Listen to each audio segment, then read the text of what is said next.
Hello po, ako po si Neil Patrick Lapid Corporal, 17 years old po from Sampaloc, Manila.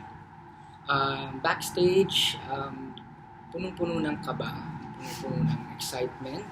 At syempre habang papunta po sa stage, syempre naramdaman ko po na eto na yon, kakanta na ako, haharap na ako sa mga coaches, haharap ako sa audience, at ipakikita ko kung ano yung ibinigay sa akin ng Diyos na talento. Habang kumakanta naman, finil ko lang yung kanta, kung paano kantahin, yung puso, yung lyrics, dinama ko. At siguro yun ang nagustuhan ng mga coaches sa akin.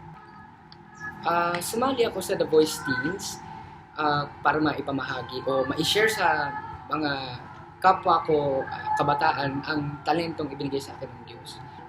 Nakatingin po ako kay Coach Leia kasi as respect mo na siya yung unang umikot.